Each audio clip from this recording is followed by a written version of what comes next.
Évangile de Jésus-Christ selon saint Matthieu. Matthieu au chapitre 13. Les paraboles du royaume. En ces jours-là, Jésus sortit de la maison et s'assit au bord de la mer. De grandes foules se rassemblèrent près de lui, si bien qu'il monta dans une barque où il s'assit. Toute la foule se tenait sur le rivage. Le semeur. Il leur dit beaucoup de choses en parabole. Voici que le semeur est sorti pour semer. Comme il semait, des grains sont tombés au bord du chemin. Et les oiseaux du ciel sont venus et ont tout mangé. D'autres sont tombés dans les endroits pierreux où il n'avait pas beaucoup de terre. Ils ont aussitôt levé parce qu'ils n'avaient pas de terre en profondeur.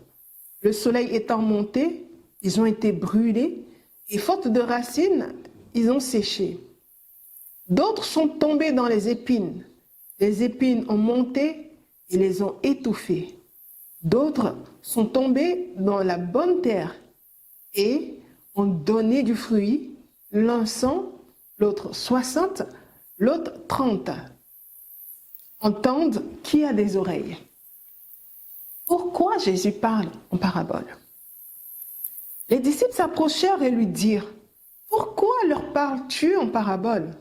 Il répondit, « Parce qu'à vous, il est donné de connaître les mystères du royaume des cieux, tandis qu'à ceux-là, ce n'est pas donné.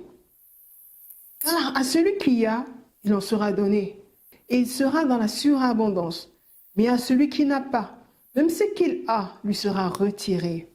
Voici pourquoi je leur parle en parabole. Parce qu'ils regardent sans regarder, et qu'ils entendent sans entendre ni comprendre.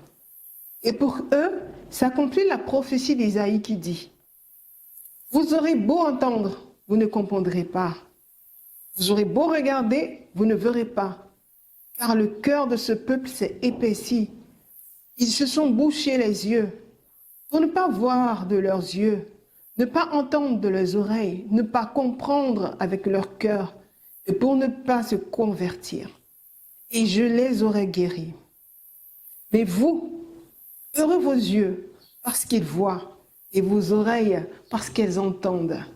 En vérité, je vous le déclare, beaucoup de prophètes, beaucoup de justes ont désiré voir ce que vous voyez et ne l'ont pas vu, entendre ce que vous entendez et ne l'ont pas entendu. Interprétation du semeur. Vous donc écoutez la parabole du semeur. Quand l'homme entend la parole du royaume et ne comprend pas, c'est que le malin vient et s'empare de ce qui a été semé dans son cœur. Tel est celui qui a été ensemencé au bord du chemin. Celui qui a été ensemencé en des endroits pierreux, c'est celui-ci, entendant la parole, la reçoit aussitôt avec joie, mais il n'a pas en lui de racines. Il est l'homme du moment. Dès que vient la détresse ou la persécution, à cause de la parole, il tombe.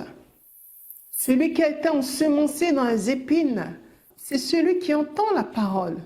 Mais le souci du monde et la séduction des richesses étouffent la parole et il reste sans fruit.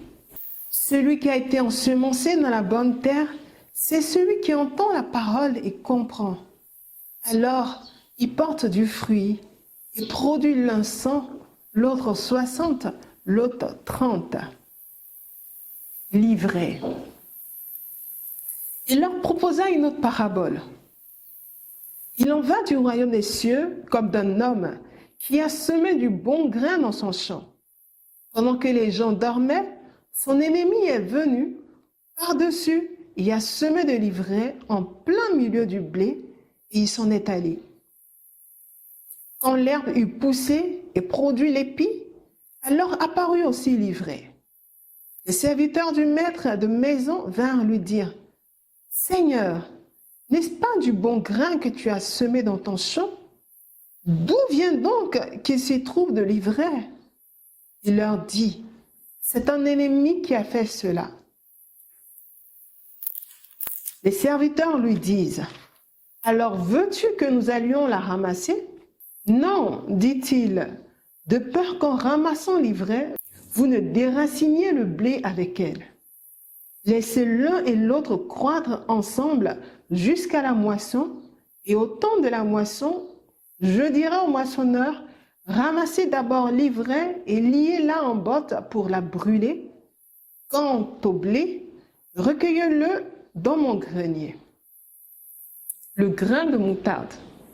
Il leur proposa une autre parabole. Le royaume des cieux est comparable à un grain de moutarde qu'un homme prend et sème dans son champ. C'est bien la plus petite de toutes les semences, mais quand elle a poussé, elle est la plus grande des plantes potagères. Elle devient un arbre si bien que les oiseaux du ciel viennent faire leur nid dans ses branches. Le levain. Il leur dit une autre parabole. Le royaume des cieux est comparable à du levain qu'une femme prend et enfouit dans 3 mesures de farine, si bien que toute la masse lève. Pourquoi Jésus parle en parabole? Tout cela, Jésus le dit aux foules en parabole, et il ne leur disait rien sans parabole, afin que s'accomplisse ce qui avait été dit par le prophète. J'ouvrirai la bouche pour dire des paraboles, je proclamerai des choses cachées depuis la fondation du monde. Explication de l'ivraie. Alors, laissant les foules, il vint à la maison et ses disciples s'approchèrent de lui et lui dirent, « Explique-nous la parabole de l'ivraie dans le champ. » Il leur répondit, « Celui qui sème le bon grain, c'est le Fils de l'homme. Le champ, c'est le monde. Le bon grain, ce sont les sujets du royaume. L'ivraie, ce sont les sujets du malin. L'ennemi qu'il a semé, c'est le diable. La moisson, c'est la fin du monde. Les moissonneurs, ce sont les anges. De même que l'on ramasse l'ivraie pour la brûler au feu, ainsi sera-t-il à la fin du monde. Le Fils de l'homme enverra ses anges. Ils ramasseront pour les mettre hors de son royaume toutes les causes de chute et tous ceux qui commettent l'iniquité. Et ils les jetteront dans la fournaise de feu.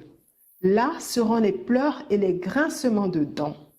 Alors les justes resplendiront comme le soleil dans le royaume de leur Père. Entendent qui a des oreilles. Le trésor et la perle. Le royaume des cieux est comparable à un trésor qui était caché dans un champ et qu'un homme a découvert. Il le cache à nouveau et dans sa joie, il s'en va, met en vente tout ce qu'il a et il achète ce champ. Le royaume des cieux est encore comparable à un marchand qui cherchait des perles fines. Ayant trouvé une perle de grand prix, il s'en est allé vendre tout ce qu'il avait et il a acheté. Le filet.